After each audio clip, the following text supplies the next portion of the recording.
Don Ricardo Trejo, coronel Trejo para quienes lo conocían, no tenía el título por mérito militar, sino por la fuerza de su nombre y por la extensión de sus propiedades.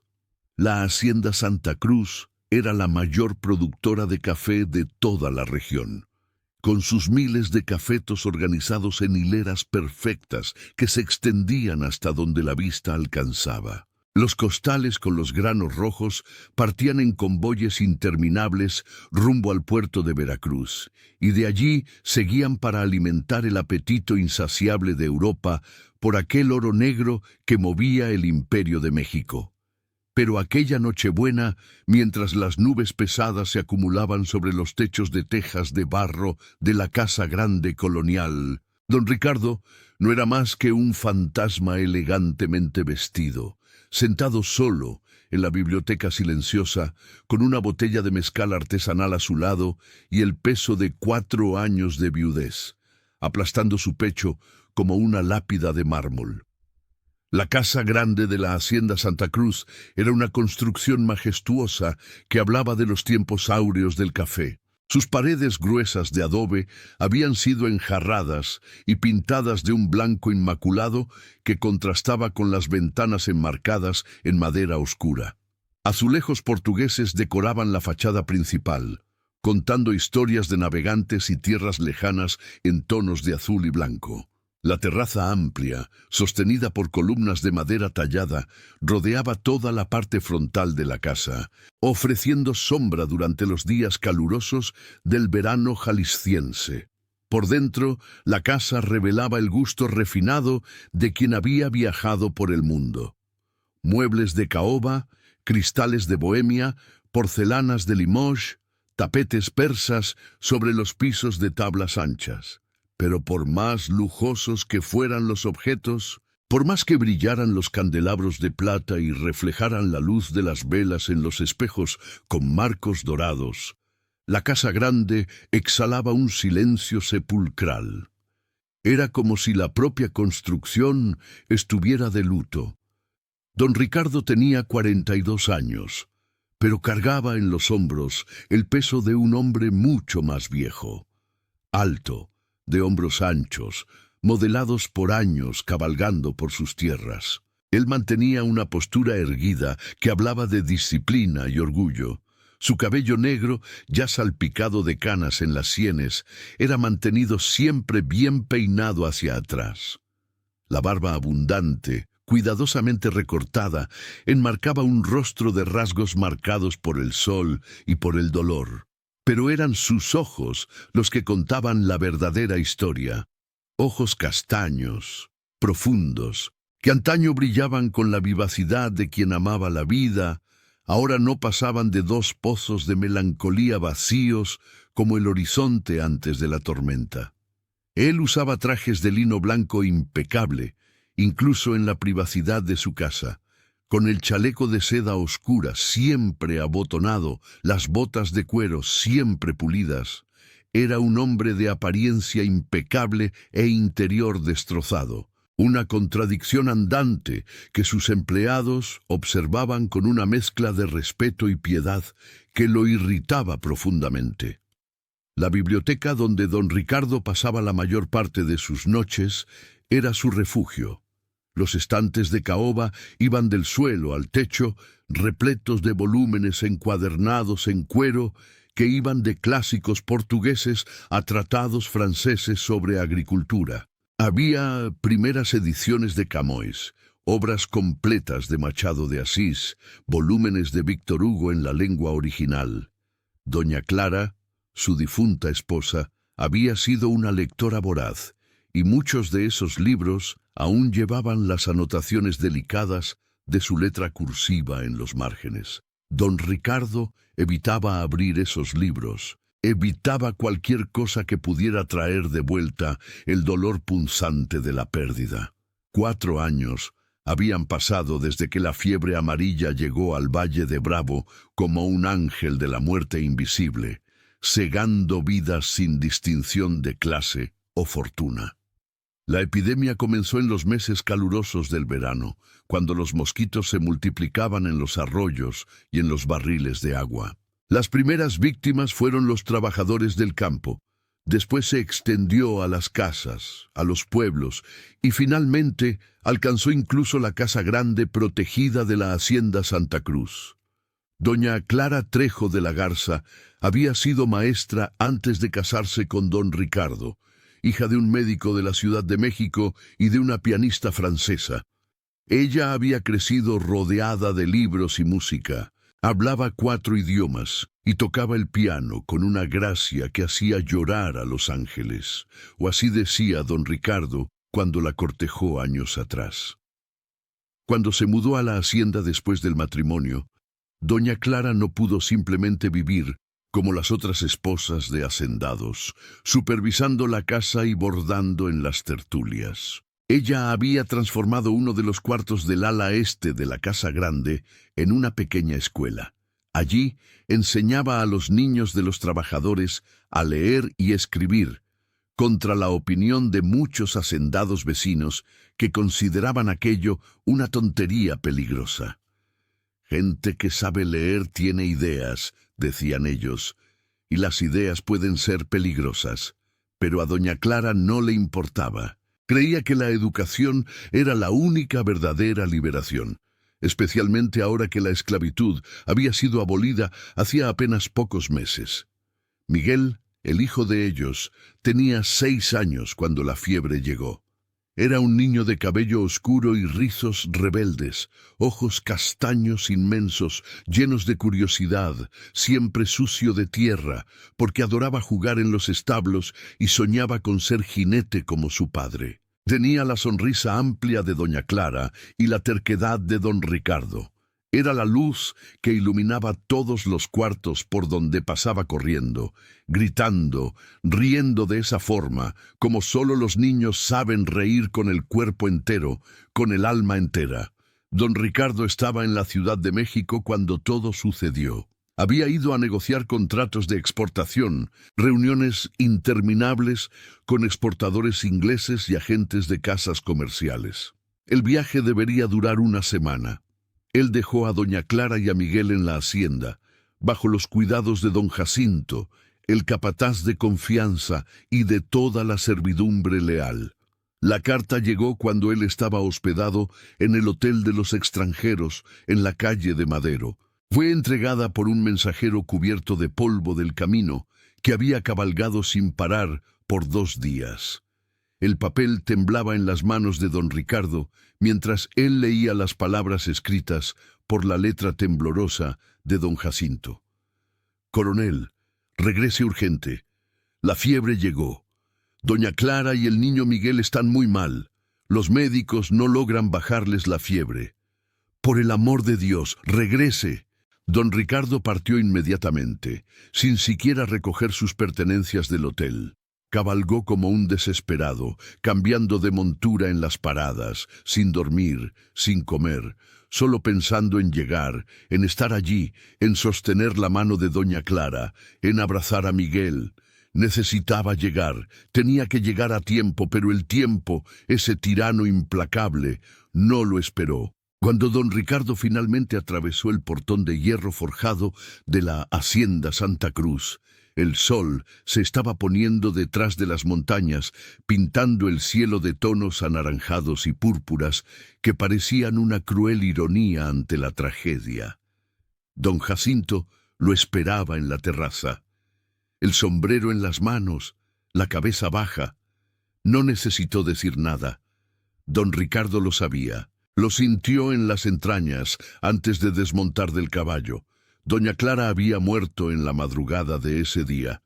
Miguel la había seguido al atardecer, como si no pudiera soportar quedarse en este mundo sin su madre.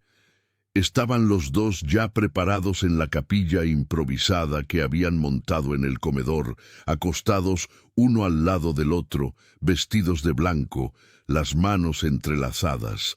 Doña Clara parecía estar durmiendo, pero tenía un tono amarillento en la piel que delataba el mal que se la había llevado. Miguel parecía aún más pequeño en la muerte, frágil como una muñeca de porcelana. Don Ricardo cayó de rodillas allí mismo en la terraza y gritó Gritó hasta que su voz se transformó en un sonido gutural que parecía venir de las profundidades de la tierra. Don Jacinto y los otros hombres tuvieron que sujetarlo para que no hiciera ninguna locura. Él gritaba que quería morir también, que no tenía sentido vivir sin ellos, que Dios era cruel e injusto por llevarse a los inocentes y dejarlo a él, que merecía sufrir. Ellos fueron enterrados en el cementerio de la hacienda bajo un árbol de guayaba centenario que a doña Clara le encantaba. Ella solía sentarse debajo de ese árbol para leer por las tardes, mientras Miguel jugaba a recoger las guayabas que caían maduras al suelo. Don Ricardo mandó erigir un mausoleo de mármol blanco, sencillo pero elegante, con los nombres grabados. Clara Trejo de la Garza, 1856-1884, amada esposa y madre, y Miguel Trejo, 1878, hijo querido, ángel precoz. Desde entonces, don Ricardo no había vuelto a ser el mismo hombre. No visitaba la tumba porque no lo soportaba, no entraba al cuarto que fue de ellos, no tocaba la ropa de doña Clara que aún colgaba en el armario, perfumada con el saquito de lavanda que ella hacía. No abría el baúl de juguetes de Miguel, simplemente existía, respiraba, comandaba la hacienda con eficiencia mecánica, pero no vivía. Los empleados de la hacienda Santa Cruz lo observaban con creciente preocupación. Don Jacinto, que había servido al padre de don Ricardo y ahora servía al hijo, era un hombre de 70 años, cabello completamente blanco, rostro marcado por el sol y el tiempo. Alto y delgado, él se movía con la dignidad de quien conoce cada palmo de esa tierra. Había sido él quien enseñó al joven Ricardo a montar, a reconocer cuándo el café estaba listo para la cosecha, a negociar con los trabajadores. Era más que un capataz, era como un segundo padre, y como padre, don Jacinto sufría viendo al patrón languidecer en la soledad. Coronel, le decía siempre que podía, usted necesita vivir. Doña Clara no querría verlo así, pero don Ricardo lo despedía con un gesto de mano, volviéndose a sus papeles. Sus cuentas, su mezcal. Doña Benita, la cocinera, era una mujer robusta de 50 años, con manos mágicas que transformaban ingredientes simples en banquetes dignos de la corte imperial. Ella comandaba la cocina con mano firme, supervisando a las otras mujeres que ayudaban en la preparación de las comidas. Había venido de Guanajuato, aún joven, y había traído consigo recetas que daban fama a la hacienda. Doña Clara la adoraba, y Miguel vivía en la cocina robando pedazos de ate de guayaba y polvorones aún calientes. Desde la muerte de la patrona y del niño, doña Benita cocinaba con lágrimas en los ojos. Preparaba los platillos favoritos de don Ricardo, intentando que se alimentara bien, pero él solo picoteaba la comida sin interés, sin placer. «Está adelgazando demasiado, mi coronel», ella murmuraba mientras recogía los platos casi intactos. «Se va a enfermar si sigue así». Doña Rosa, la criada más vieja, era una señora pequeña y enérgica de 65 años, que había sido la nana de don Ricardo cuando él era bebé. Después lo había cuidado durante toda la infancia, y cuando él se casó, ella permaneció en la casa grande como ama de llaves, supervisando a las otras criadas. Tenía la piel oscura, marcada por el tiempo, el cabello canoso, siempre recogido en un chongo apretado, y ojos que parecían ver a través de las personas. Doña Rosa era la única que se atrevía a contradecir a don Ricardo abiertamente. Ella lo trataba como si aún fuera el niño terco que ella había criado. «Señor Ricardo», ella decía usando el trato de su infancia, «la vida no se acabó solo porque las personas que amamos se fueron». Don Ricardo respondía con voz fría, «Esa palabra ya no significa nada para mí». El padre Anselmo, párroco de la capilla de la hacienda y confesor de la familia Trejo por décadas, también intentaba alcanzar a don Ricardo. Era un hombre de mediana edad, delgado y alto, con un rostro bondadoso marcado por la devoción. y por los años dedicados a cuidar las almas de sus feligreses. Él visitaba la hacienda regularmente, intentando ofrecer consuelo espiritual. «Ricardo, hijo mío», decía él con suavidad, «Dios no nos da cargas más grandes de las que podemos llevar. Doña Clara y Miguel están en un lugar mejor, libres de sufrimiento. Necesitas encontrar paz en eso». ¿Paz? Don Ricardo reía amargamente. «¿Cómo puedo tener paz sabiendo que no estuve aquí cuando más me necesitaron, que me moría en mis negocios mientras mi familia moría de fiebre?» El sacerdote no tenía respuestas que pudieran curar esa herida. Y así los años pasaron, 4 largos años de existencia sombría. La hacienda Santa Cruz continuaba productiva. El café continuaba siendo cosechado y exportado. El dinero continuaba entrando, pero todo aquello parecía sin sentido para don Ricardo. Él trabajaba porque era lo que sabía hacer, porque la rutina lo mantenía lo suficientemente ocupado para no enloquecer por completo. Aquella Nochebuena de 1888, mientras la noche caía sobre el Valle de Bravo, trayendo consigo nubes cargadas que prometían tormenta, don Jacinto se acercó a don Ricardo en su refugio de la biblioteca. «Coronel», dijo él titubeante, «la servidumbre quería saber si este año tendremos la cena de Navidad para los trabajadores». Don Ricardo levantó los ojos del libro que fingía leer. Su expresión era dura. «¿Cena de Navidad?», repitió él. «¿Para qué? ¿Qué hay que celebrar?». «Coronel, es tradición desde el tiempo de su padre que la hacienda ofrezca una cena para todos los trabajadores en Nochebuena». Doña Clara siempre insistía. «Doña Clara ya no está aquí». Don Ricardo cortó con voz súbitamente áspera. «Y las tradiciones murieron con ella. No habrá cena, no habrá celebración. Dígales a todos que pueden descansar mañana, pero no quiero fiestas». Don Jacinto abrió la boca para argumentar, pero algo en la expresión de don Ricardo lo hizo pensarlo mejor. Él solo inclinó la cabeza y salió, cerrando la puerta suavemente tras de sí. En la cocina, cuando don Jacinto transmitió la orden del patrón, doña Benita dejó escapar un suspiro pesado. «4 años», ella murmuró, secándose las manos en el delantal. 4 años y el hombre aún se niega a vivir. Es una tristeza verlo. «Está muerto por dentro», dijo doña Rosa, moviendo la cabeza. «El cuerpo sigue andando, pero su alma se quedó enterrada allí con doña Clara y el niño Miguel». Las otras criadas estuvieron de acuerdo en silencio. Todas extrañaban los tiempos en que la casa grande estaba llena de risas. Cuando doña Clara organizaba tertulias e invitaba a las familias vecinas, cuando el pequeño Miguel corría por los pasillos dejando rastros de lodo de las botas, cuando el propio coronel sonreía y contaba historias de sus viajes. Ahora, la casa era como una tumba silenciosa, por más que ellas intentaran mantenerla limpia y organizada. Esa noche, don Ricardo prescindió incluso de la cena. Permaneció en la biblioteca con su botella de mezcal, mirando fijamente el fuego que crepitaba en la chimenea. Allá afuera, los primeros truenos comenzaron a resonar distantes, haciendo eco entre las montañas, como tambores de guerra.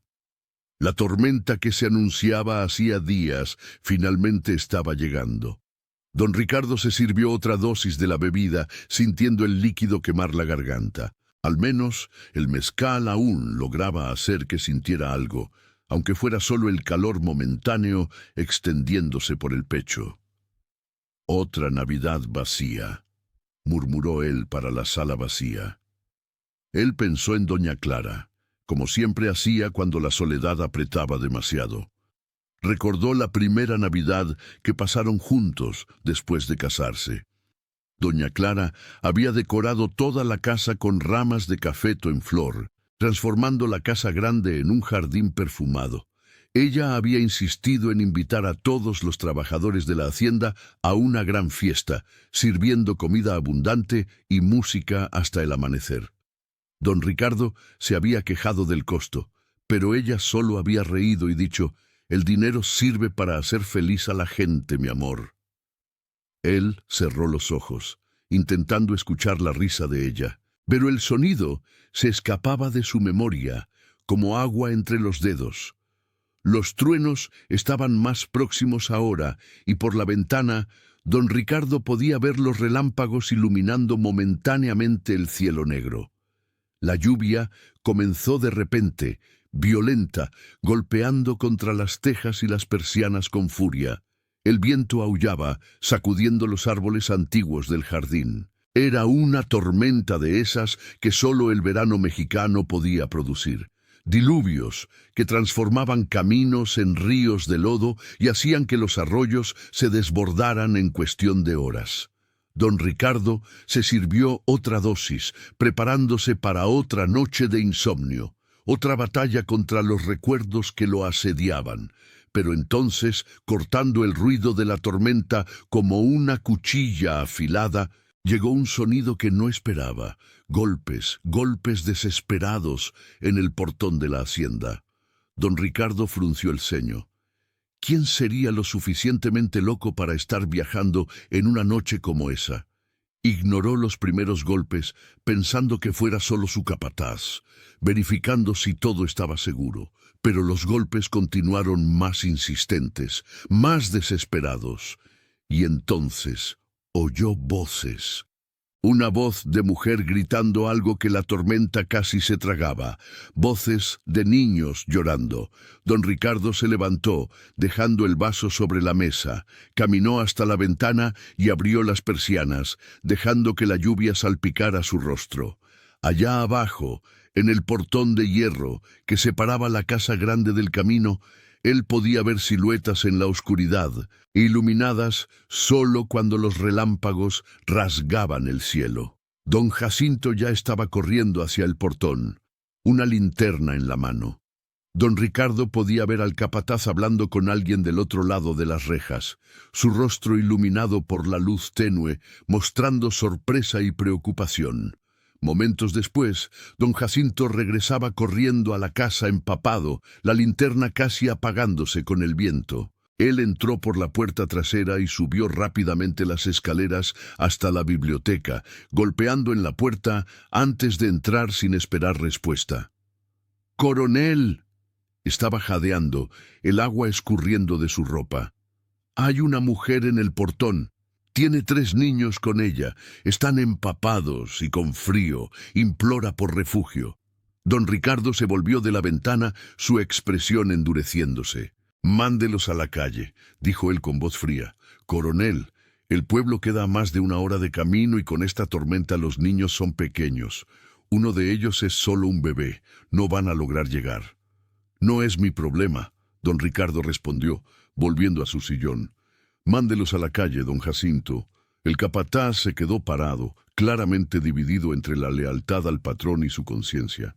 Él abrió la boca para argumentar, pero en ese momento otra presencia se hizo sentir en la sala.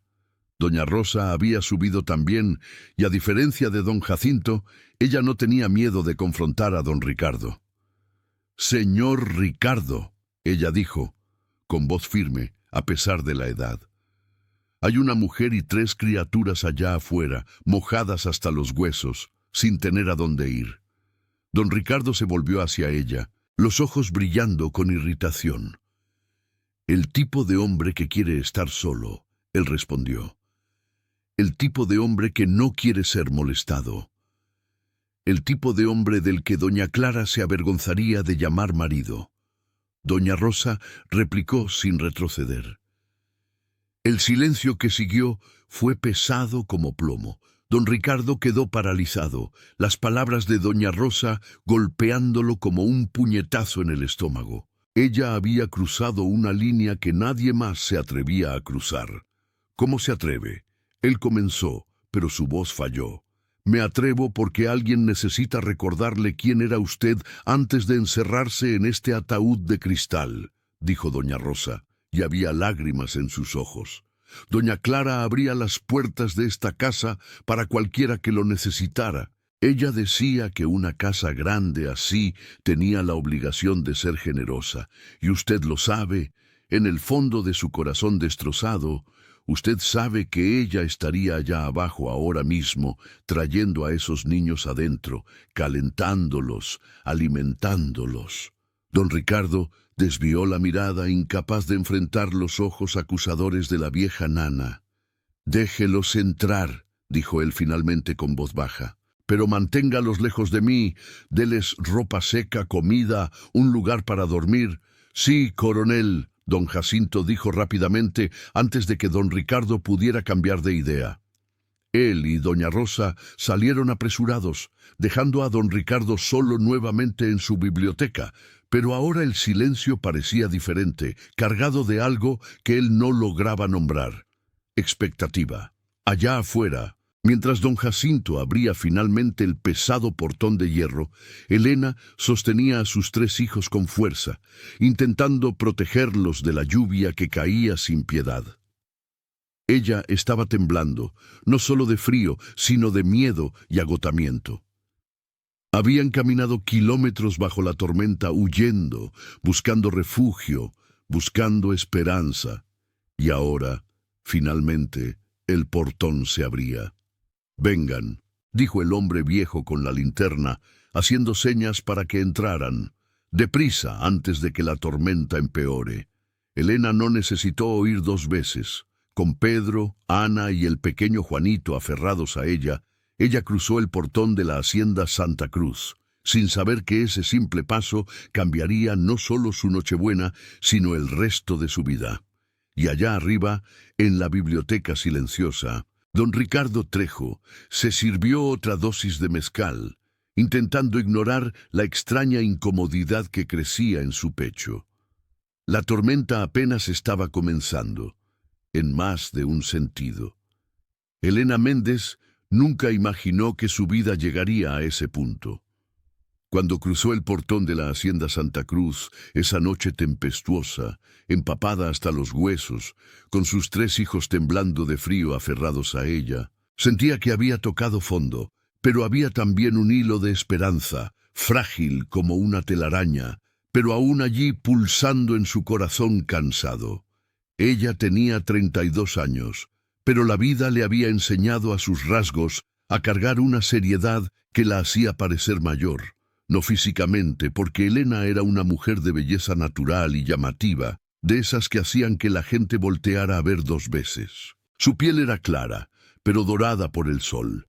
El cabello negro, largo y espeso, caía en ondas hasta la mitad de la espalda, cuando suelto, aunque ella lo mantenía siempre recogido en un chongo práctico cuando trabajaba. Sus ojos verdes eran su característica más notable, ojos que parecían guardar tanto el mar como el bosque y que en ese momento brillaban con lágrimas de agotamiento y gratitud. El cuerpo de Elena revelaba los años de trabajo duro. Ella era delgada pero fuerte, con manos callosas de lavar ropa en tablas de madera y cargar bultos pesados.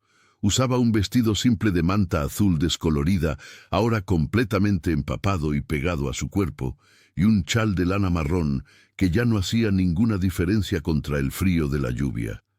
Sus pies estaban descalzos. Los huaraches se habían perdido en algún punto de la caminata desesperada, pero a pesar de la apariencia de pobreza, había dignidad en la forma en que Elena se comportaba.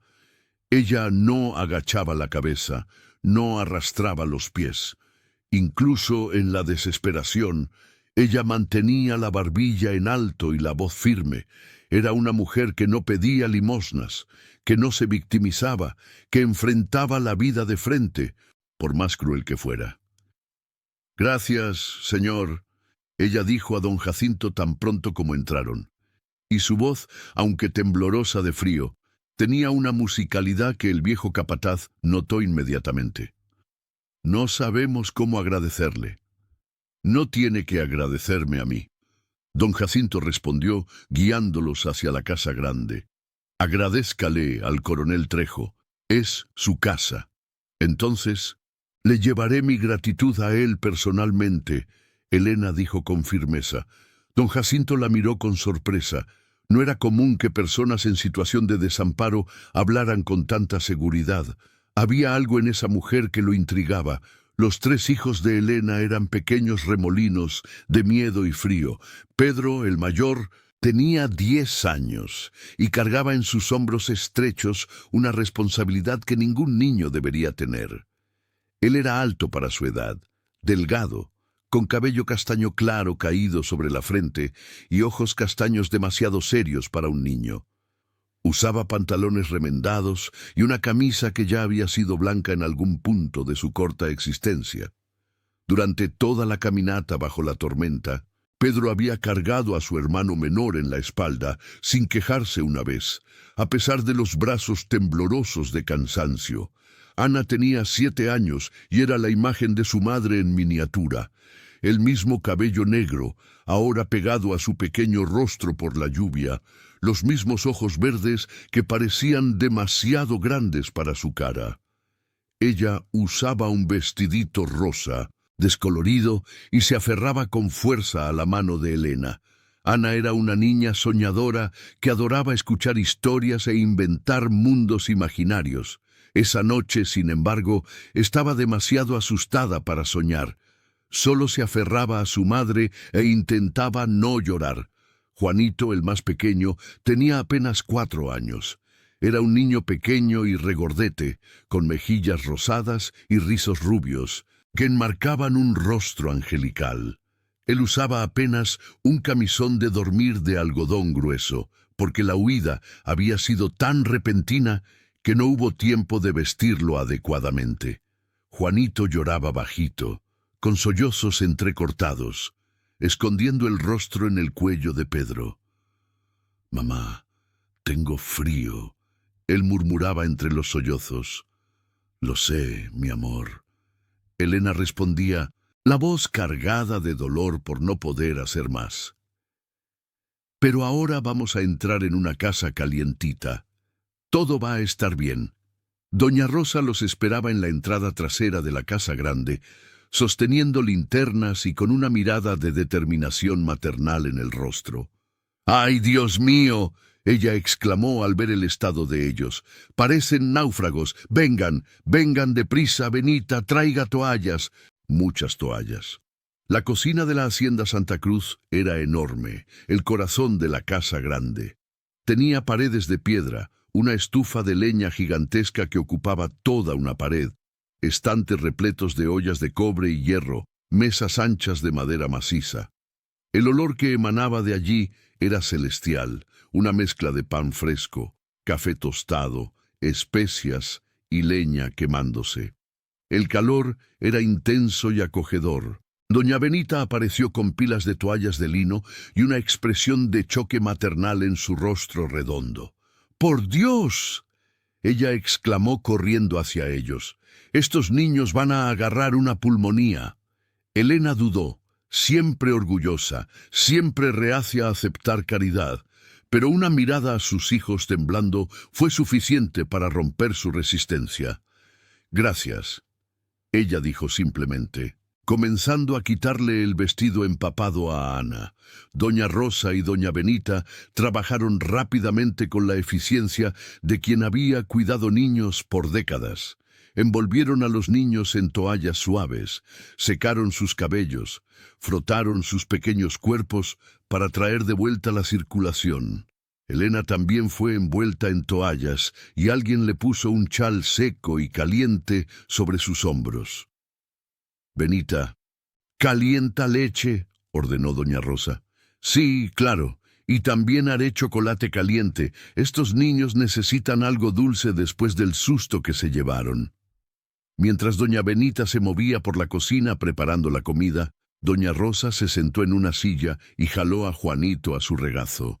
El niño resistió por solo un segundo antes de derretirse en los brazos de la vieja señora, sus sollozos finalmente calmándose. «Ya, ya», ella murmuraba meciéndolos suavemente. «¿Estás a salvo ahora? Mi Rosa te va a cuidar». Pedro permaneció de pie, negándose a sentarse, los ojos alertas y desconfiados observando todo a su alrededor. Elena lo notó y le puso la mano en el hombro al hijo. «Hijo, ¿qué pasa?», ella dijo bajito. «¿Son buenas personas, mamá?». Pedro preguntó con voz baja y tensa. Elena miró a doña Rosa, que tarareaba bajito a Juanito, y a doña Benita, que preparaba comida con lágrimas de compasión en los ojos. Y entonces a don Jacinto, que había regresado y ahora observaba la escena con una sonrisa gentil en el rostro, marcado por el tiempo. «Sí, mi amor», Elena respondió, «y yo aprendí a reconocerlas». La comida llegó rápidamente. Chocolate caliente humeante en tazas de barro, pan fresco con mantequilla derretida, rebanadas de queso añejo, ate de guayaba cremoso. Para niños que no comían bien hacía días, aquello era un banquete divino. Juanito devoró todo con la falta de ceremonia típica de un niño pequeño, ensuciándose el rostro de chocolate y sonriendo por primera vez esa noche. Ana comió más delicadamente, pero sus ojos brillaban de placer a cada mordisco. Hasta Pedro, siempre tan reservado, no pudo resistir la deliciosa comida y comió con apetito voraz.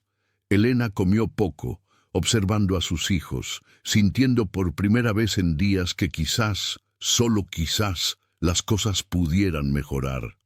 «Ahora», dijo doña Rosa cuando todos terminaron de comer, «ustedes necesitan ropa seca y camas calientes. Vengan conmigo». Ella los condujo a través de pasillos amplios, iluminados por lámparas de queroseno que proyectaban sombras danzantes en las paredes blancas. Elena intentaba absorber todo. Los azulejos portugueses decorando las paredes, los retratos de familia en marcos dorados, los muebles de caoba oscura y pulida, las alfombras gruesas bajo sus pies descalzos.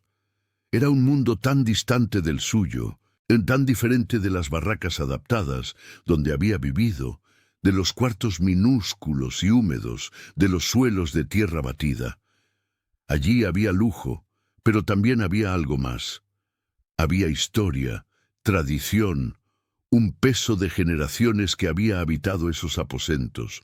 Doña Rosa los llevó hasta un cuarto en el segundo piso, lo suficientemente lejos de los aposentos del coronel para no perturbarlo, pero aún así una acomodación digna. Era un cuarto de huéspedes que claramente no se usaba hacía años. Había una cama grande con dosel, un guardarropa de caoba, una cómoda con espejo, sillas tapizadas.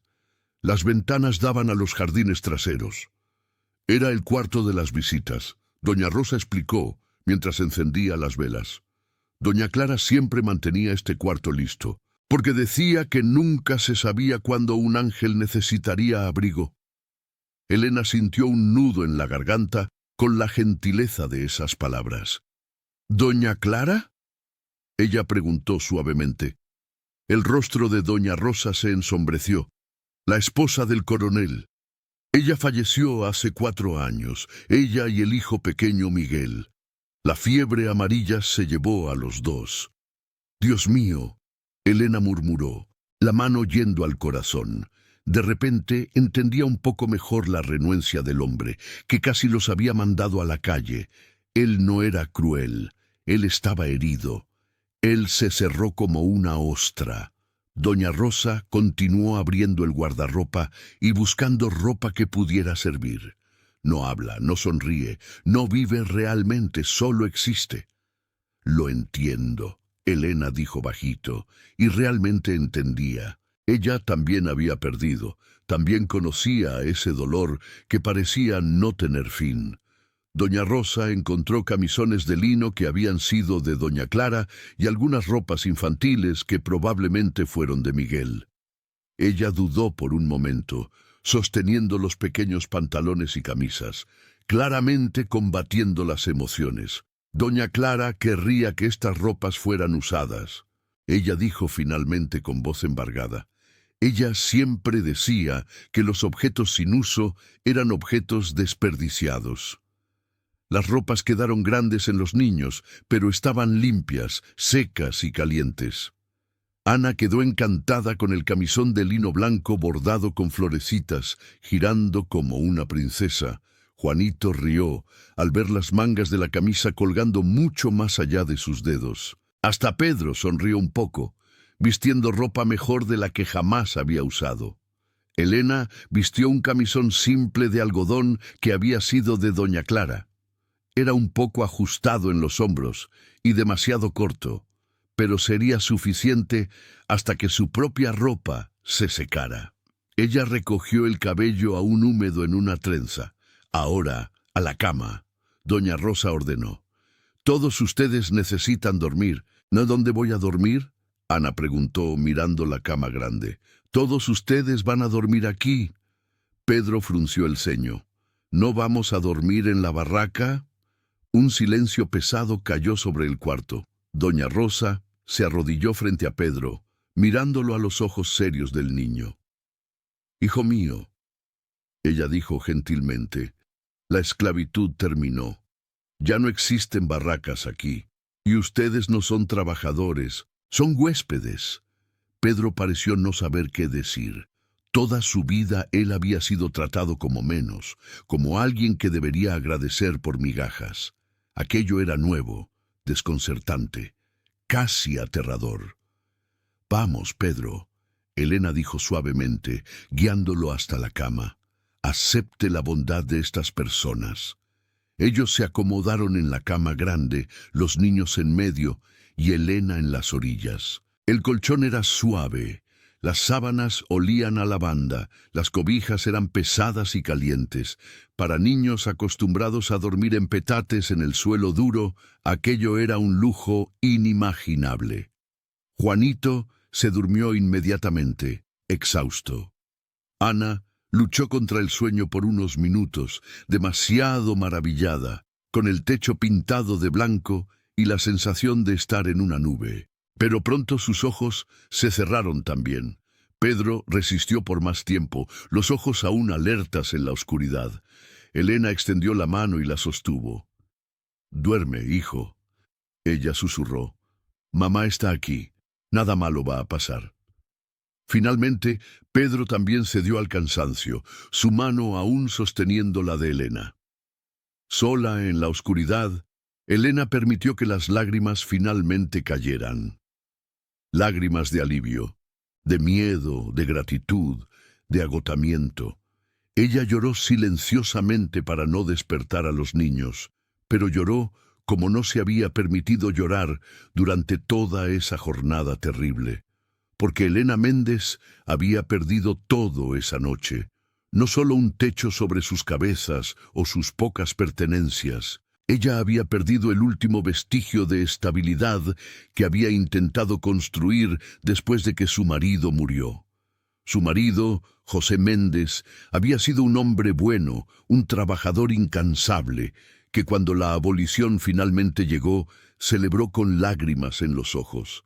Él había sido esclavizado hasta los 30 años, y los años de libertad que tuvo después fueron los más preciosos de su vida. Él trabajaba como carpintero, arreglando techos, construyendo muebles, haciendo cualquier servicio honesto que apareciera.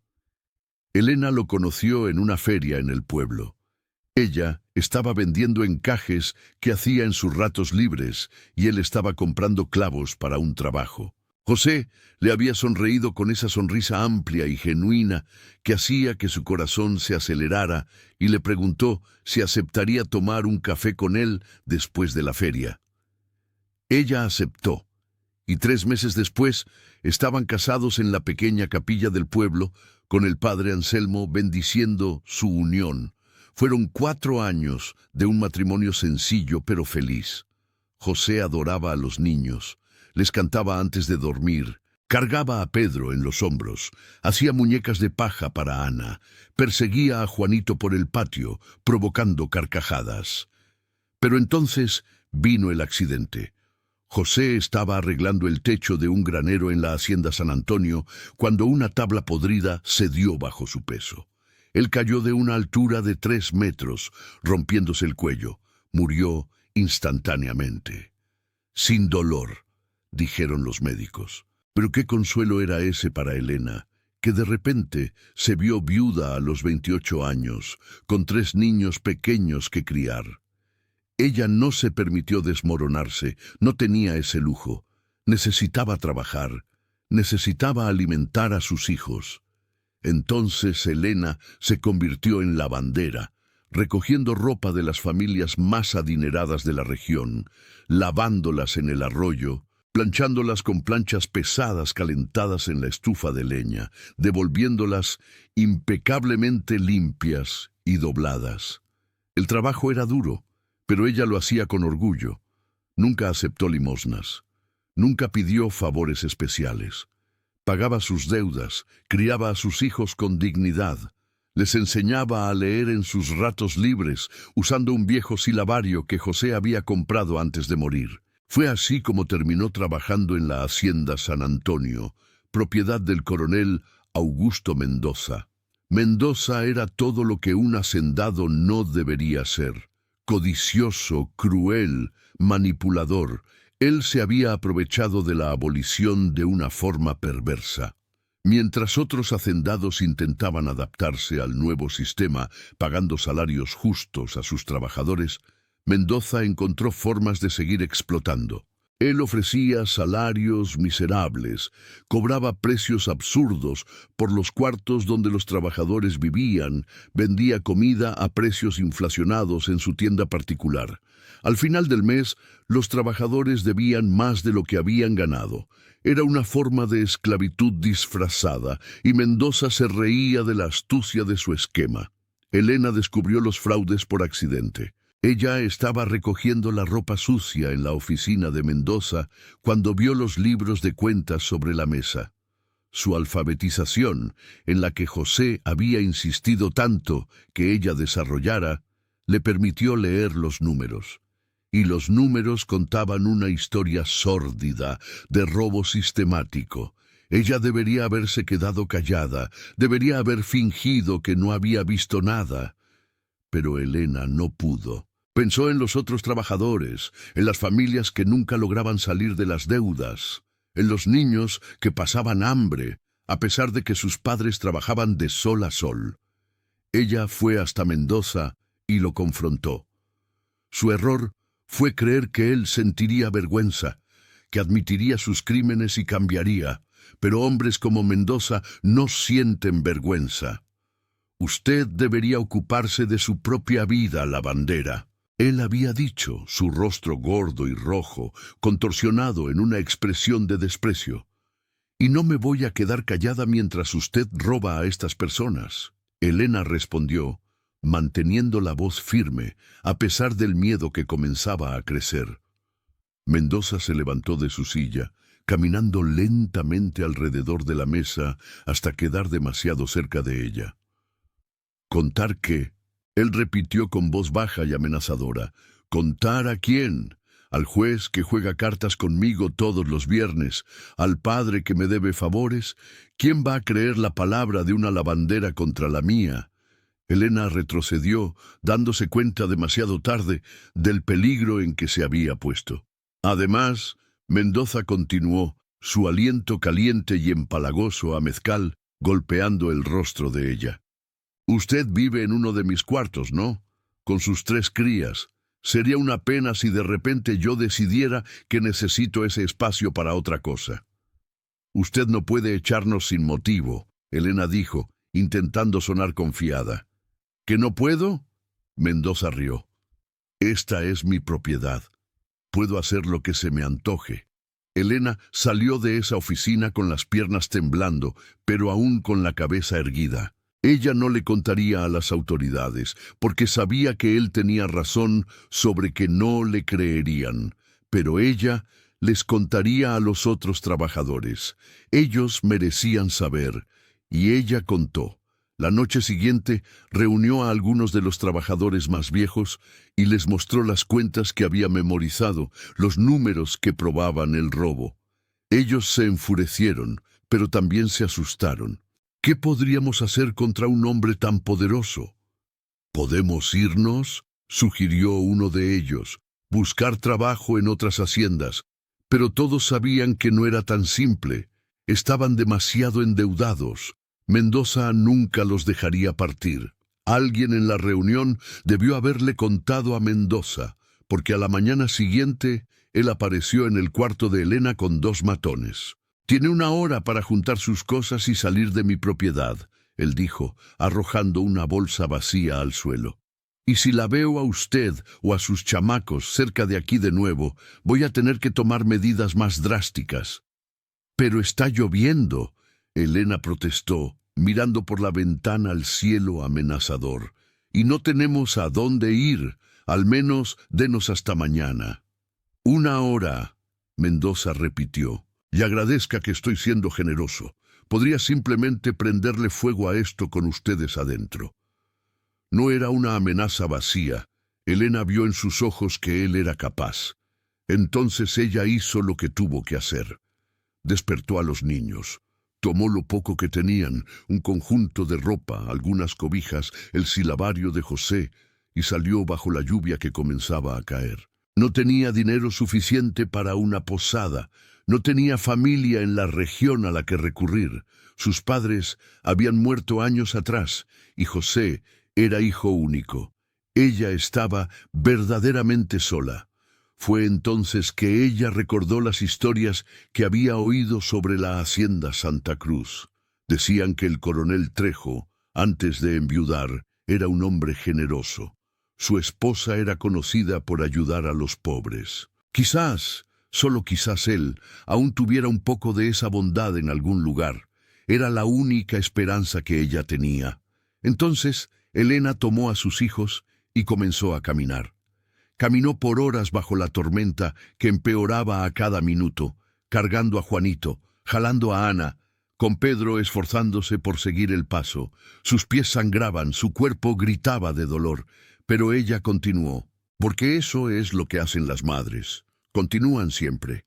Y ahora, acostada en esa cama suave y caliente, con sus hijos seguros y durmiendo a su lado, Elena finalmente permitió que su cuerpo se relajara. Mañana ella tendría que descubrir qué hacer, a dónde ir, cómo reconstruir sus vidas. Pero esa noche, solo esa noche, ella podía descansar. Gracias a Dios, susurró en la oscuridad. Por el portón, por haber puesto gente buena en nuestro camino, por habernos dado otra oportunidad. Y entonces Elena también se durmió, exhausta, pero agradecida, sin saber que en el piso de abajo, un hombre con el corazón roto estaba teniendo la primera noche de insomnio diferente en 4 años, porque don Rodrigo Mendoza, sentado solo en su biblioteca, no podía dejar de pensar en la voz de aquella mujer, firme y digna incluso en la desesperación. No podía dejar de pensar en los 3 hijos pequeños, mojados y asustados. No podía dejar de pensar en cómo, por un breve momento, al escuchar el llanto de aquella niña pequeña, se había acordado de Miguel, y ese recuerdo, en lugar de solo doler, como siempre dolía, había traído algo más, algo que no sentía hacía 4 años, un deseo pequeño y aterrador de proteger. Se sirvió otra copa de mezcal, intentando ahogar aquel sentimiento perturbador, pero no funcionó. El sentimiento permaneció creciendo como una semilla terca en tierra que él juzgaba estéril. Afuera, la tormenta seguía rugiendo, pero dentro de la casa grande de la hacienda Santa Cruz, algo estaba cambiando, algo tan sutil que nadie aún podía nombrar, pero que estaba definitivamente allí. La oscuridad estaba empezando a ceder espacio para pequeños rayos de luz, y ni Rodrigo ni Elena estaban listos para lo que aquella luz revelaría. La mañana de Navidad amaneció con un cielo limpio y azul, como si la tormenta de la noche anterior nunca hubiera existido. El sol brillaba sobre los cafetales aún mojados, haciendo que las gotas de lluvia en las hojas relucieran como diamantes. El aire estaba fresco y perfumado, llevando el aroma de tierra mojada, mezclado con el olor de las flores del jardín que la lluvia había avivado. Elena despertó desorientada por un momento, sin reconocer el techo pintado de blanco sobre ella. Entonces, la memoria de la noche anterior regresó, y con ella una mezcla de gratitud y aprensión. Estaba a salvo, sus hijos estaban a salvo, pero por la mañana llegaría la hora de enfrentar la realidad. No tenían a dónde ir. Con cuidado para no despertar a los niños que aún dormían profundamente, Elena salió de la cama. Sus ropas de ayer que había tendido sobre una silla aún estaban húmedas. El vestido de manta necesitaba un buen rato al sol para secarse completamente. Por ahora se puso de nuevo el camisón de Clara, sintiéndose extrañamente íntima al usar las ropas de una mujer que no había conocido, pero que claramente había sido muy amada. Elena se recogió el cabello en un chongo apretado y salió del cuarto descalza, caminando silenciosamente por los pasillos aún quietos de la casa grande. Por la posición del sol, calculó que eran cerca de las 6 de la mañana. En la hacienda donde trabajaba, esa era la hora en que ella ya estaría en el lavadero, con las manos en el agua fría y las primeras prendas del día siendo talladas en la tabla. Encontró la cocina siguiendo el olor a café fresco. Doña Berta ya estaba allí, como Elena sospechaba que estaría. Las mujeres que trabajan toda la vida se levantan temprano. Es un hábito que el cuerpo nunca olvida. «Buenos días», dijo Elena desde la puerta, su voz suave para no asustar a la cocinera. Doña Berta se giró, una amplia sonrisa iluminando su rostro redondo. «Buenos días, hija. ¿Dormiste bien y los niños?» «Dormimos mejor de lo que hemos dormido en meses», Elena admitió entrando en la cocina. «No sé cómo agradecerle su bondad». «No tienes que agradecer, hija», dijo doña Berta, gesticulando para que Elena se sentara a la mesa grande. «Es Navidad, día de ayudar a quien lo necesita. ¿Quieres café? Acabo de hacerlo». «En realidad», dijo Elena, dudando solo un momento antes de continuar, «me gustaría ayudar. No me gusta quedarme sin hacer nada mientras otros trabajan. ¿Qué puedo hacer?» Doña Berta se detuvo, la cafetera aún en la mano, y miró a Elena con sorpresa y luego con respeto. «Muchacha», dijo lentamente, «eres huésped, no necesitas trabajar». «Necesito sí», Elena respondió firmemente. «No soy huésped, soy alguien que recibió albergue en un momento de necesidad y no quiero ser una carga». Había algo en la dignidad de aquella mujer joven, en la forma en que mantenía la espalda recta y la mirada directa que tocó profundamente a doña Berta. Ella había visto a mucha gente quebrada por la pobreza, personas que aceptaban ayuda con las manos extendidas y la cabeza baja, pero aquella mujer era diferente. Ella aceptaba ayuda, pero no renunciaba a su dignidad. «Está bien», dijo doña Berta finalmente. «Si insistes, puedes ayudarme a preparar el desayuno, pero primero toma un café y come algo. No se trabaja con el estómago vacío». Trabajaron lado a lado en la espaciosa cocina, doña Berta dando instrucciones y Elena ejecutándolas con habilidad. Cortó frutas, preparó la masa para el pan de queso, batió huevos para una omelette.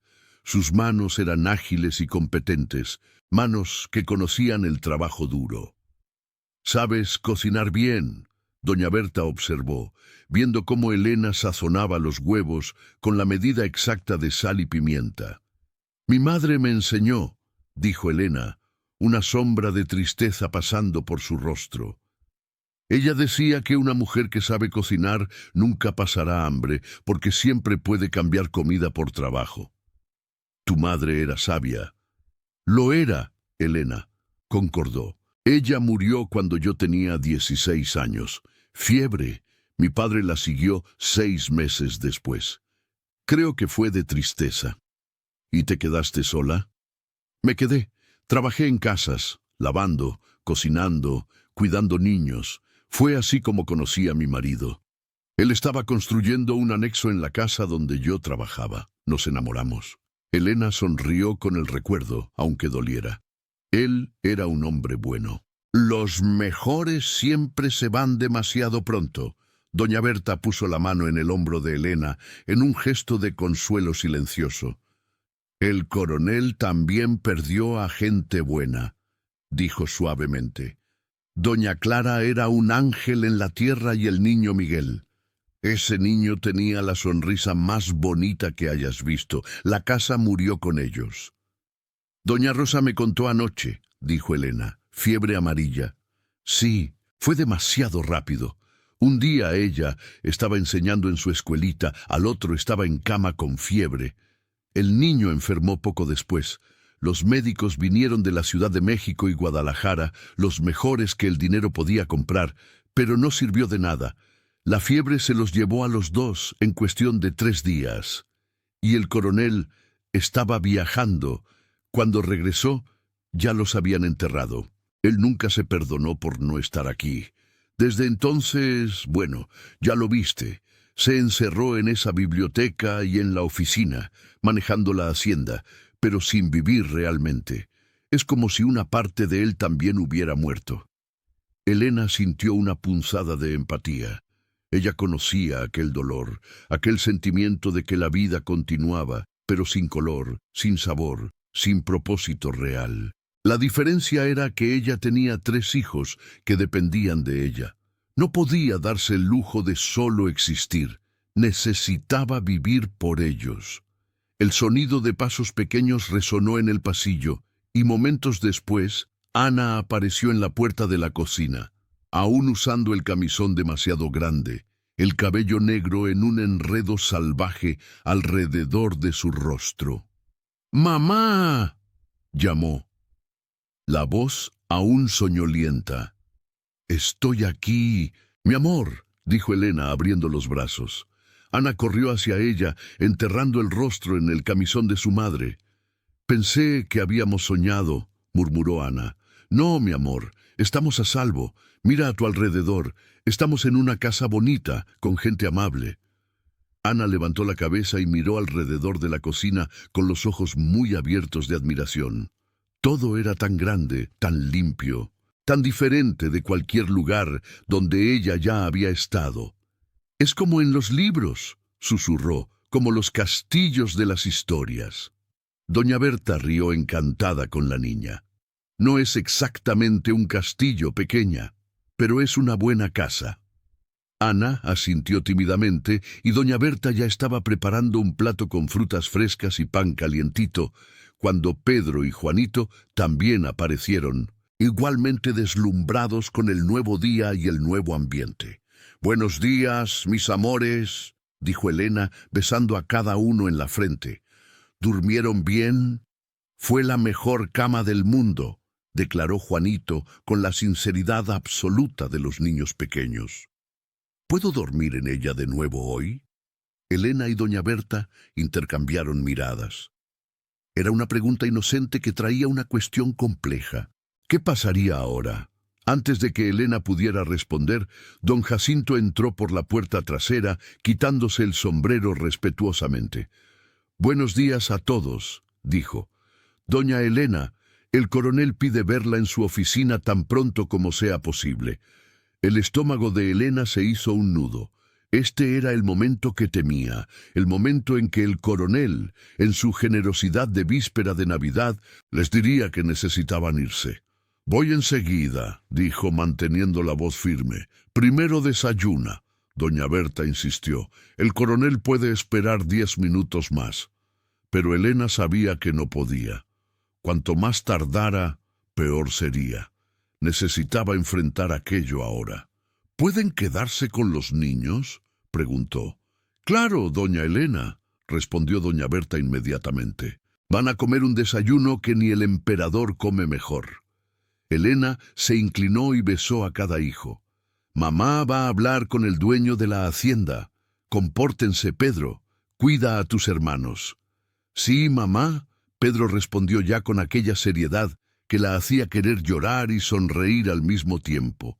Don Jacinto la condujo a través de la casa hasta la oficina del coronel. Era una habitación en la planta baja, con amplias ventanas que daban a los cafetales. Las paredes estaban cubiertas por estantes repletos de libros y documentos. Una mesa grande de jacarandá dominaba el centro, cubierta de papeles organizados en pilas perfectas.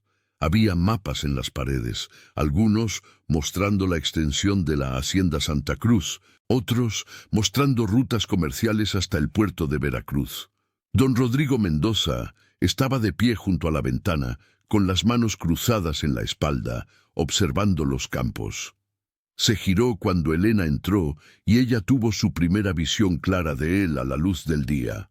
Era exactamente como ella había imaginado a un hacendado cafetalero, alto, de hombros anchos, vistiendo pantalones oscuros y camisa blanca impecable con el chaleco de seda negra.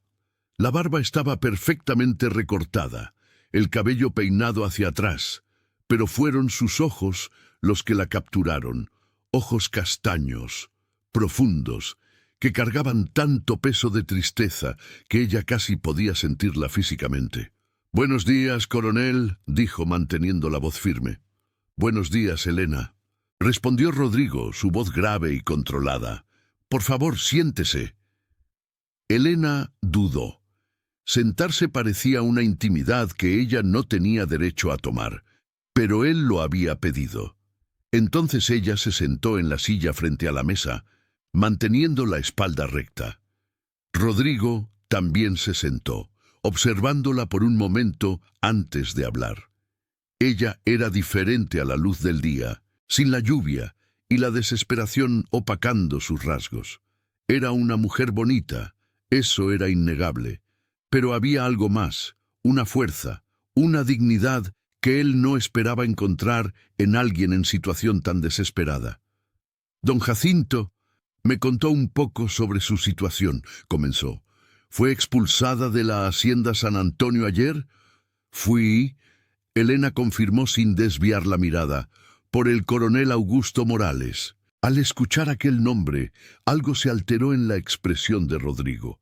Una tensión, un desagrado mal disimulado. «Morales», repitió, y había desprecio en la forma en que pronunció el nombre. «¿Por qué la expulsó?»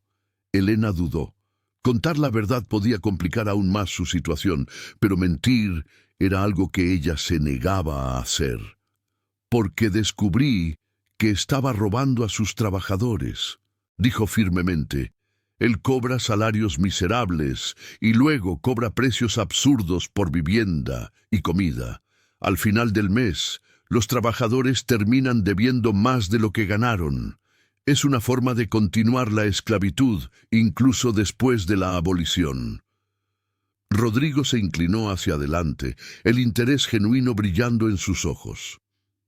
«¿Y usted lo confrontó sobre eso?» «Lo confronté y luego les conté a los otros trabajadores. A él no le gustó». Un silencio pesado cayó sobre la oficina. Rodrigo estudió a Elena con nueva intensidad.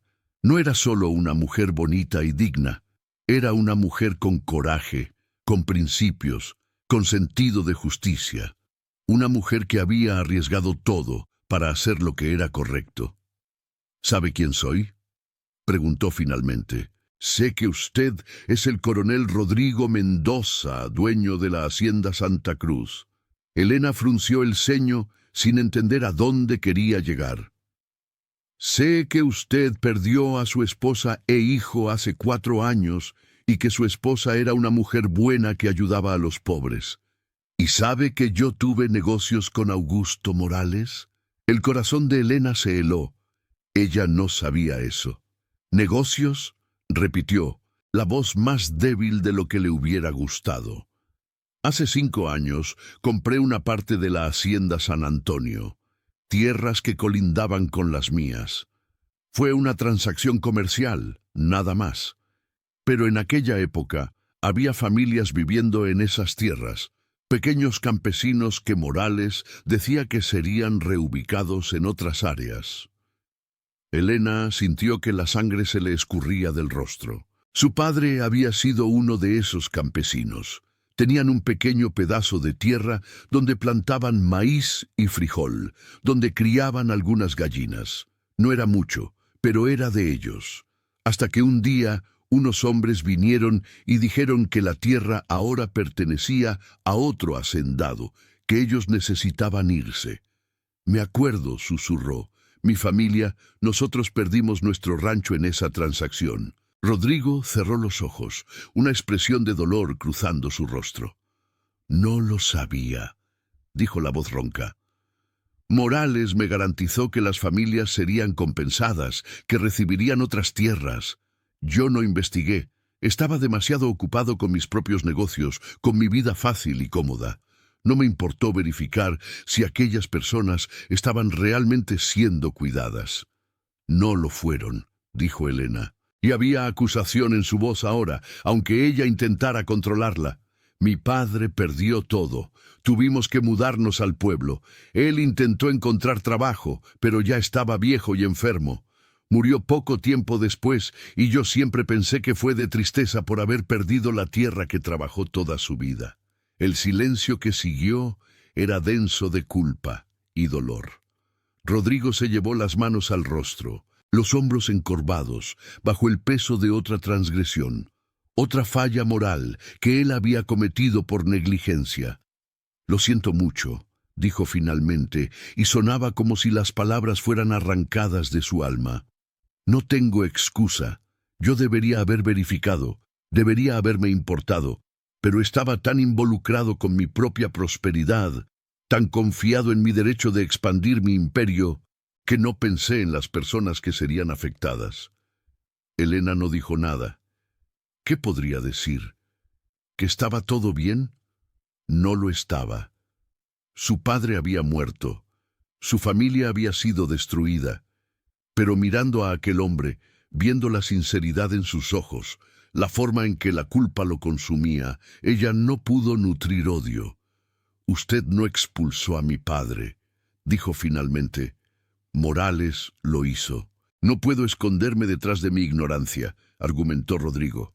La ignorancia cuando es una elección es tan condenable como la acción. Se levantó, caminando hasta la ventana nuevamente, las manos apretadas en la espalda. Cuando mi esposa murió, continuó la voz baja, pensé que Dios me estaba castigando. ¿Por qué otro motivo me quitaría a las dos personas que yo más amaba? Pero tal vez no fue castigo, tal vez fue un llamado para despertar, para ver en qué me había convertido. Un hombre rico y poderoso, que no usaba su riqueza y poder para nada más que acumular más riqueza y poder. Se giró hacia Elena. No puedo traer a su padre de vuelta, dijo. No puedo deshacer lo que se hizo, pero puedo empezar a hacer las cosas bien ahora. Y puedo empezar con usted. No quiero caridad, dijo Elena inmediatamente levantándose también. No es caridad, respondió Rodrigo. Es justicia, es lo mínimo que puedo hacer. Usted y sus hijos pueden quedarse aquí por el tiempo que necesiten, sin condiciones, sin expectativas, solo un techo seguro y comida en la mesa. ¿Y a cambio?, preguntó Elena, siempre desconfiada, porque la vida le había enseñado a hacerlo. A cambio de nada, dijo Rodrigo, pero si su conciencia no le permite aceptar sin retribuir, entonces puede ayudar en la casa. Mi doña Rosa está envejeciendo. Doña Berta necesita ayuda, no como criada, sino como parte de la casa. Elena lo estudió, buscando engaño, buscando segundas intenciones, pero todo lo que ella veía era sinceridad y culpa, y un deseo genuino de hacer algo correcto. Mis hijos, dijo, Pedro tiene 10 años, Ana tiene 7, Juanito tiene 4. Son buenos niños, pero son niños. Hacen ruido, hacen desorden. Si se quedan aquí, van a cambiar la paz y el silencio que usted parece valorar. Por primera vez, algo que casi se parecía a una sonrisa tocó los labios de Rodrigo. Tal vez sea exactamente eso lo que esta casa necesita, dijo. Elena sintió lágrimas amenazando con caer, pero parpadeó firmemente para ahuyentarlas. No lloraría frente a aquel hombre. Ya había mostrado suficiente debilidad la noche anterior. Está bien, dijo. Finalmente nos quedaremos, pero solo hasta que consigamos restablecernos. Como quiera. Rodrigo concordó. Él extendió la mano formalmente. Elena dudó solo un momento antes de tomarla. Su mano era pequeña y callosa en comparación con la de él, grande y fuerte, pero el apretón fue igualmente firme de ambos lados. «Gracias, coronel», dijo. «Rodrigo», él corrigió. «Si va a quedarse en mi casa, puede llamarme Rodrigo. Entonces llámeme Elena». Permanecieron así por un momento, manos unidas, ojos encontrándose, algo intangible, pero real, pasando entre ellos. Un reconocimiento, tal vez, o una promesa silenciosa de que ambos estaban empezando algo nuevo, incluso sin saber exactamente qué. Fue Rodrigo quien soltó primero, pareciendo de repente incómodo con la intimidad de aquel momento. «Vaya», dijo volviéndose hacia su mesa. «Sus hijos deben estar esperando y es Navidad.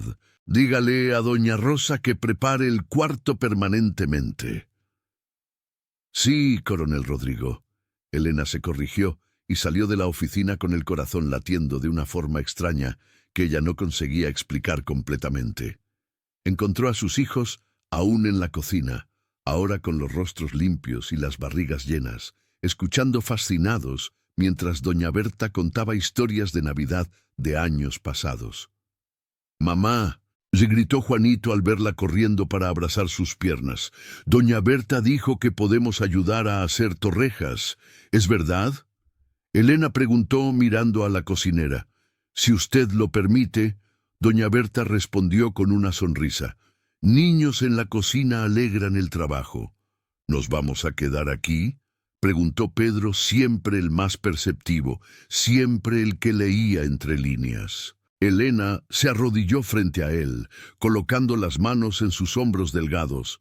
«Sí», dijo, «por ahora». El coronel fue muy generoso. «Nos quedaremos hasta que consigamos restablecernos». «¿Es un hombre bueno?», preguntó Pedro, siempre desconfiado, siempre protegiendo.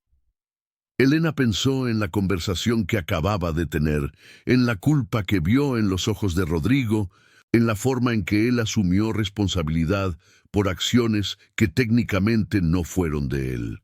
«Sí», dijo finalmente, «creo que sí. Es un hombre bueno que lo olvidó por un tiempo, pero lo está recordando». Y mientras ella ayudaba a doña Berta y a sus hijos a preparar dulces de Navidad, mientras la cocina se llenaba de risas y olor a canela y azúcar, Elena no podía dejar de pensar en el hombre solitario en la oficina, rodeado de papeles y arrepentimientos. Dos corazones rotos bajo el mismo techo. Ella no sabía aún que a veces los corazones rotos tenían una forma extraña de encontrar las piezas que faltaban el uno en el otro. Pero el tiempo lo revelaría, el tiempo revela. Los días que siguieron a la Navidad trajeron una transformación gradual, pero innegable, a la hacienda Santa Cruz. Era como si la casa grande, hacía tanto tiempo atrapada en un sueño melancólico, estuviera finalmente empezando a despertar. Los pasillos, que antes resonaban solo con pasos solitarios, ahora resonaban con voces infantiles, risas y aquel caos organizado que solo los niños consiguen crear.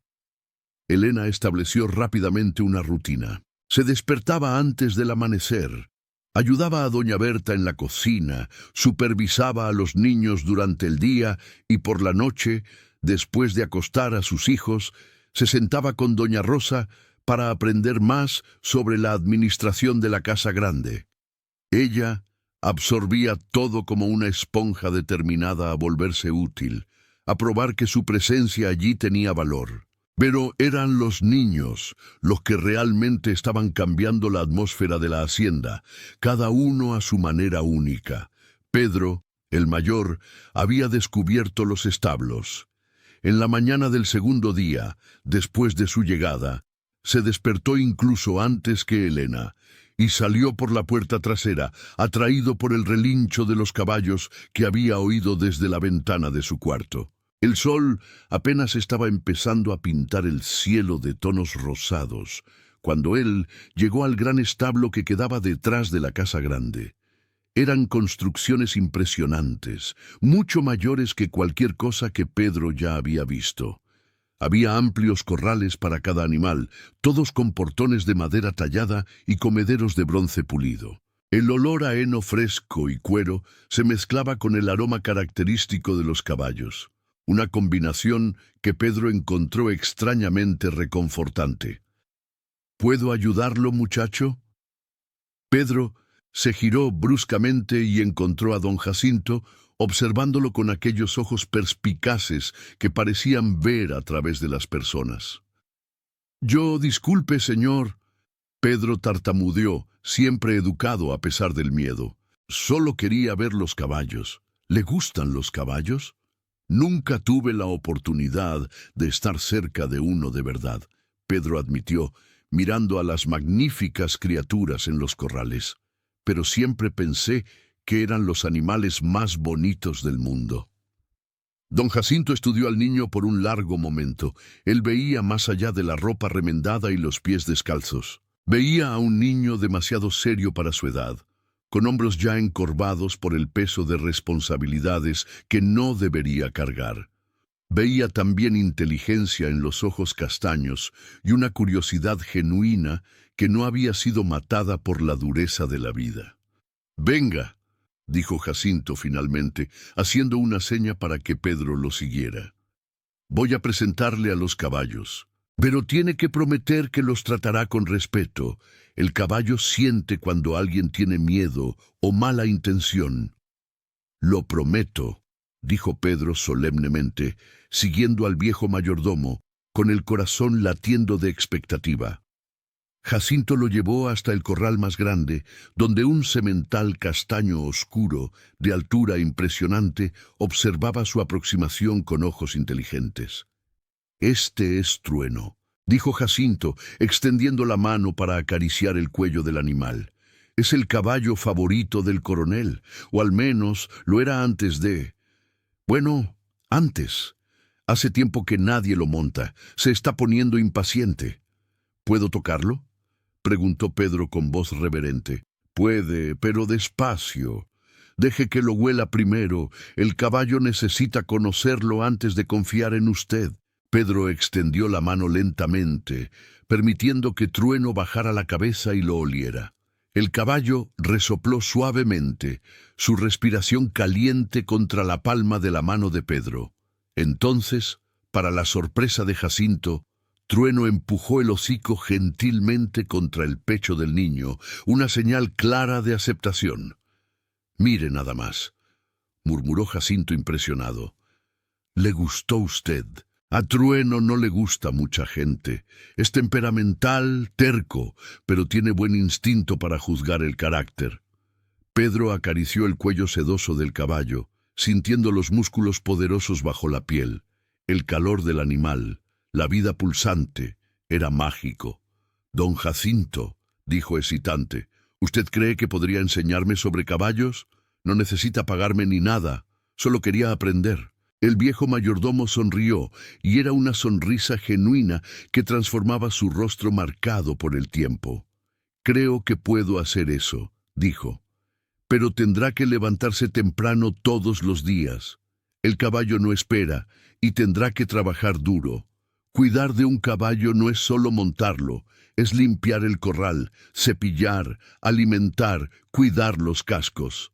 «Hago todo», dijo Pedro con entusiasmo, sus ojos brillando de una forma que Jacinto no había visto antes.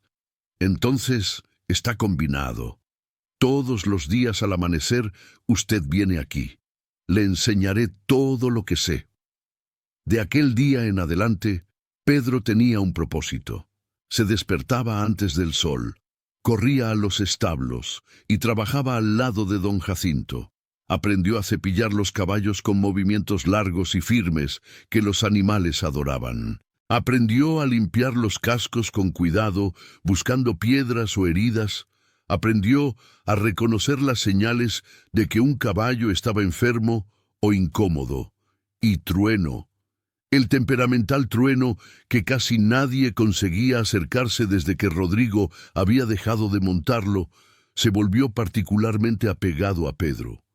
El caballo relinchaba cuando veía al niño acercarse, Empujaba su cabeza contra el hombro de Pedro, buscando cariño, e incluso permitía que Pedro lo cepillara sin las habituales demostraciones de impaciencia.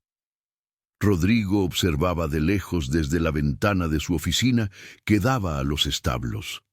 Veía al niño delgado trabajando con dedicación, veía la forma en que Trueno le respondía y sentía algo apretar en su pecho.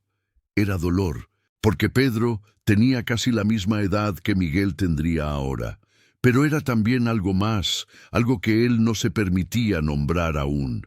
Ternura, tal vez, esperanza. Mientras Pedro encontraba su lugar en los establos, Ana descubría un santuario diferente, la biblioteca. En la tarde del tercer día, mientras Elena estaba ocupada ayudando con la lavandería, Ana se aventuró por los pasillos de la casa grande, su curiosidad natural venciendo la timidez.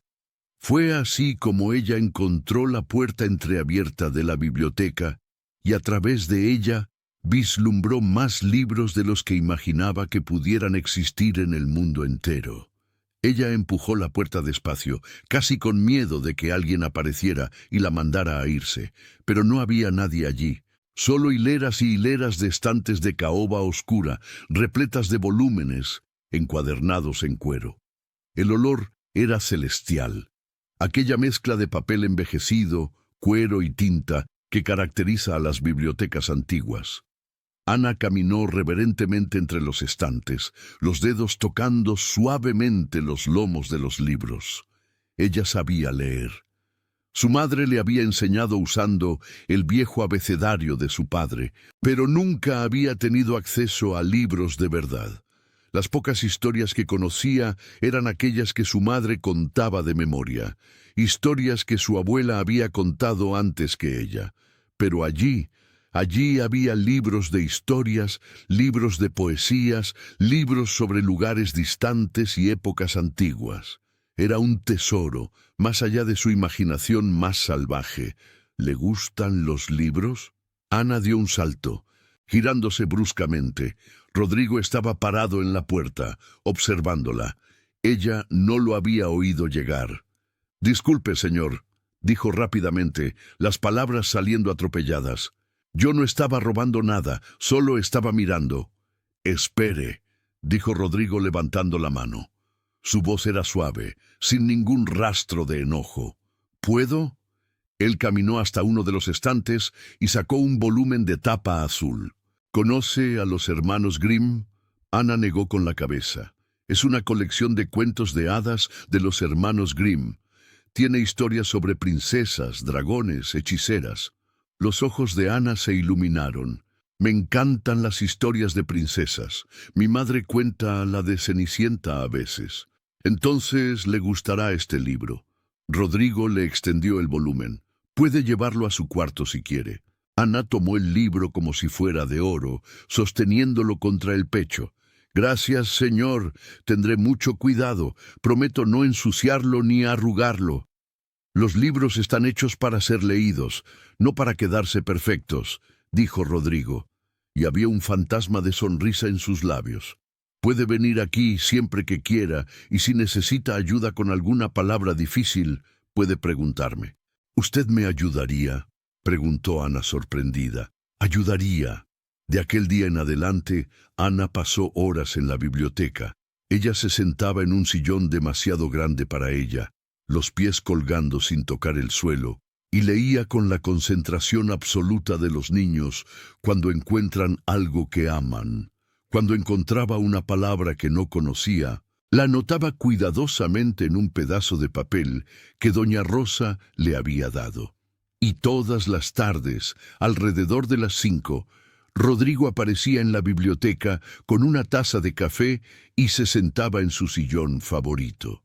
Ana entonces se acercaba tímidamente con su lista de palabras y él explicaba cada una, a veces complementando con historias sobre de dónde venía aquella palabra o cómo era usada en diferentes contextos. Eran las únicas conversaciones reales que Rodrigo tenía en días. Conversaciones sobre príncipes y dragones, sobre mundos mágicos y aventuras imposibles. Él descubría, para su sorpresa, que no le molestaba. De hecho, había algo reconfortante en aquellas tardes con la niña de ojos verdes, algo que hacía que la biblioteca pareciera menos un mausoleo y más un lugar vivo. Nuevamente, Juanito, el más pequeño, encontró su lugar con doña Rosa. La vieja ama de llaves se había encariñado con el niño de rizos rubios desde la primera noche. Había algo en él que recordaba al pequeño Miguel. Tal vez la edad, tal vez los rizos, o tal vez solo la necesidad obvia que él tenía de cariño maternal. Juanito seguía a doña Rosa por toda la casa, sus pasitos cortos intentando seguir los pasos más lentos, pero aún firmes, de la señora mayor. Él la ayudaba a doblar sábanas, aunque generalmente estorbaba más de lo que ayudaba. Él se sentaba en su regazo mientras ella cosía, escuchando las historias que ella contaba sobre los viejos tiempos, sobre cuando el coronel era solo un niño travieso que vivía armando líos. El señor Rodrigo era terrible cuando pequeño. Doña Rosa contaba y Juanito escuchaba fascinado. Una vez soltó todas las gallinas del gallinero porque pensó que estaban tristes encerradas. Tardó 2 días en juntarlas todas de nuevo y le pegaron. ¿Le pegaron?, preguntaba Juanito, los ojos muy abiertos. Le pegaron, sí, pero al día siguiente ya estaba haciendo otra travesura. Juanito reía, imaginando al coronel serio y callado, como un niño travieso. Era difícil conciliar las dos imágenes. Por la noche era doña Rosa quien bañaba a Juanito, quien le contaba historias para hacerlo dormir, quien verificaba si estaba bien cubierto. Elena sabía que debería sentir celos, que debería insistir en cuidar de su propio hijo, pero había tanta ternura en la forma en que doña Rosa cuidaba de Juanito, tanto amor genuino que ella no pudo oponerse. Ella necesita eso. Doña Berta le dijo a Elena una noche, viendo la excitación en el rostro de la madre. Doña Rosa crió al coronel, después cuidó del pequeño Miguel. Cuando el niño murió, ella perdió su propósito. Su Juanito le está devolviendo eso a ella. ¿Y si Juanito se confunde, si empieza a verla como madre? El niño tiene el corazón grande, puede amar a mucha gente al mismo tiempo. Él no te amará menos por amar a doña Rosa también. Y doña Berta estaba en lo cierto. Juanito continuaba buscando a Elena siempre que necesitaba consuelo real, siempre que se caía y se raspaba la rodilla, siempre que tenía miedo en la noche. Pero doña Rosa se había convertido en su compañera constante durante el día, su contadora de historias, su protectora secundaria, pero no menos amada. Mientras los niños encontraban sus lugares, Elena y Rodrigo desarrollaban una dinámica extraña y delicada. Se veían durante las comidas, que ahora eran servidas en el comedor formal, porque Elena había insistido en que no iba a comer en la cocina mientras el coronel comía solo. Si vamos a vivir bajo el mismo techo, ella había dicho firmemente, vamos a compartir la mesa. No voy a criar a mis hijos pensando que son menos que otros. Rodrigo había concordado más por cansancio de discutir que por convicción, pero descubrió que las comidas, antes eventos solitarios que él soportaba solo porque necesitaba alimentarse, se habían vuelto interesantes.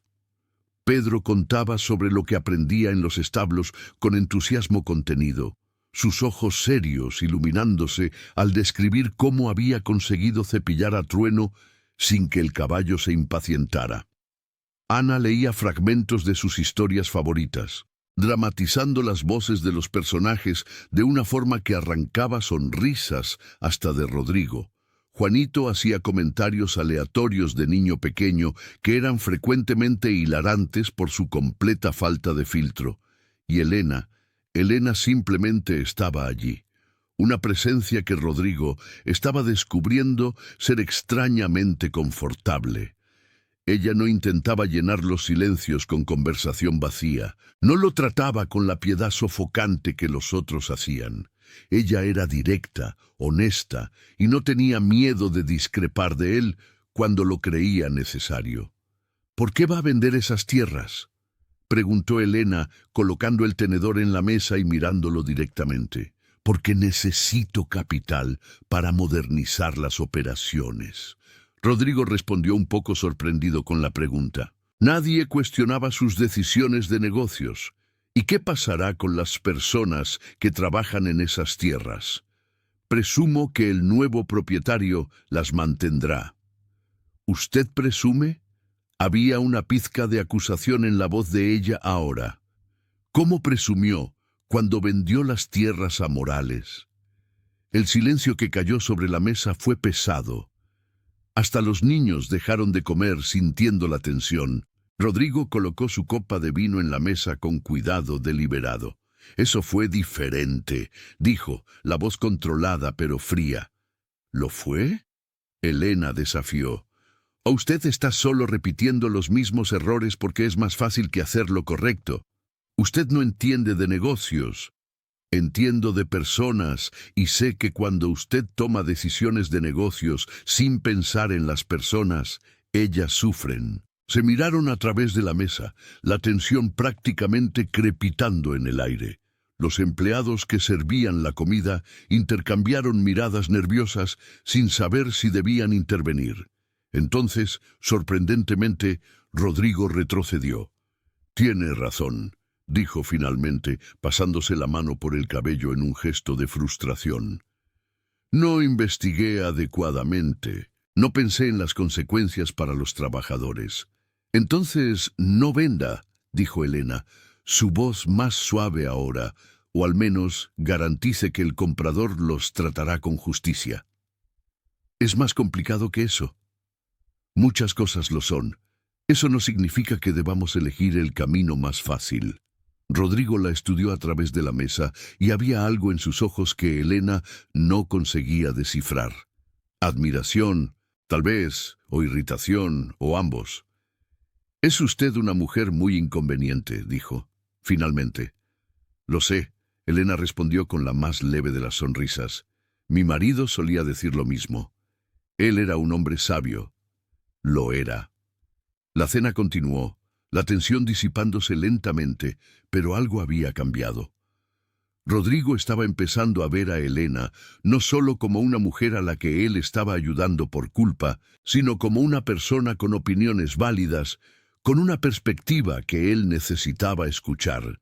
Y Elena estaba empezando a ver a Rodrigo no solo como el hombre cuyas acciones indirectamente perjudicaron a su familia, sino como alguien genuinamente intentando ser mejor, genuinamente luchando contra sus propios demonios.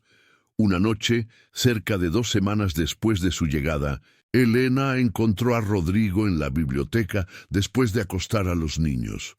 Él estaba sentado en su sillón favorito, un libro abierto en el regazo, pero sus ojos miraban fijamente al fuego en la chimenea. «¿Coronel?», preguntó desde la puerta. Rodrigo levantó los ojos, pareciendo sorprendido de verla allí. Elena entró y se sentó en el sillón frente al de él, al otro lado de la chimenea. Por un momento ninguno de los dos habló, solo observaron las llamas danzantes. «Sus hijos son notables», dijo Rodrigo, finalmente. Elena concordó con orgullo maternal evidente. «Pasaron por mucho, pero siguen siendo buenos niños. Pedro tiene un talento natural con los caballos. Don Jacinto dice que no ha visto nada igual en 50 años trabajando con animales.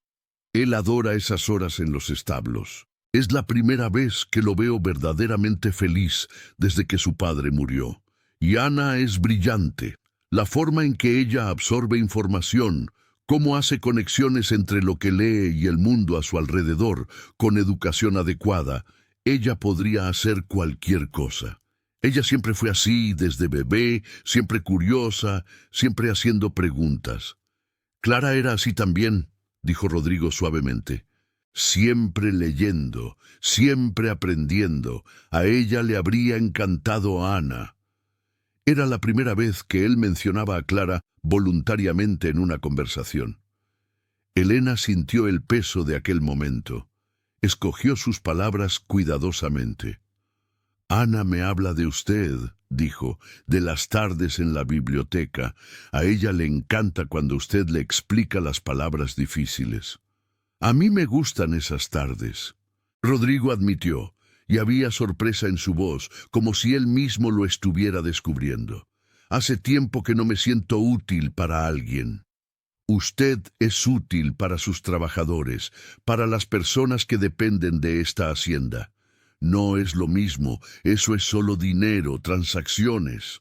Las tardes con Ana son personales. Elena entendió lo que él estaba intentando decir.